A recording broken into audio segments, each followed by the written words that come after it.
घने जंगल के बीच एक पुराना टूटा फूटा किला था। उसी किले की तहखानों में रहते थे एक विशाल काले रंग के नाग अर्जुन और चमकदार नीली तराजू वाली विशाल नागिन सानवी। दोनों का आकार इतना बड़ा था कि उनकी पूंछें एक साथ लिपटती तो पैरों की जड़ें हिल जाती। किला उनका नहीं था, उनका फर्ज था उसकी रक्षा करना। कहा जाता था कि किले के बीच में एक प्राचीन शक्तियों वाला मणि स्तंभ था, जिसे पाने के लिए कई दुष्ट लोग जंगल में आए पर कभी लौटकर नहीं गए। एक रात भयावह तूफान में एक लालची साहसी सैनिक अपने साथ तलवारों की टुकड़ी लेकर आया। वह उस मणि को चुराना चाहता था। जैसे ही उसने किले का दरवाजा धक्का देकर खोला, जमीन गड़गड़ाई। अचानक अर्जुन पथराई हुई जमीन से उभरा।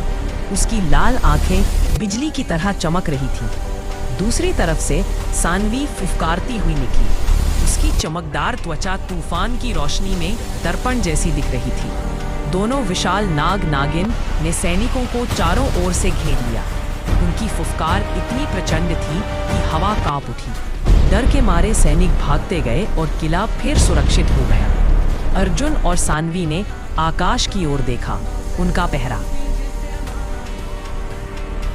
घने जंगल के बीच एक पुराना टूटा फूटा किला था।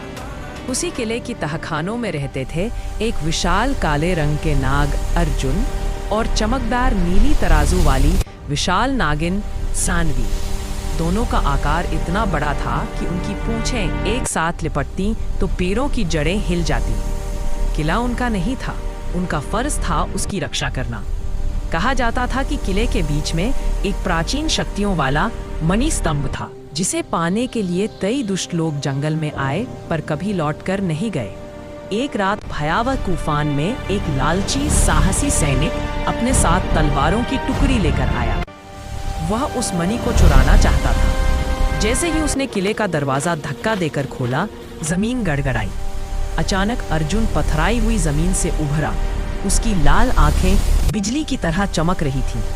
दूसरी तरफ से सानवी फुफकारती हुई निकली।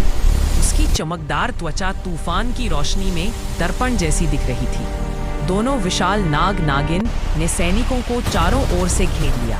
उनकी फुफकार इतनी प्रचंड थी कि हवा कांप उठी।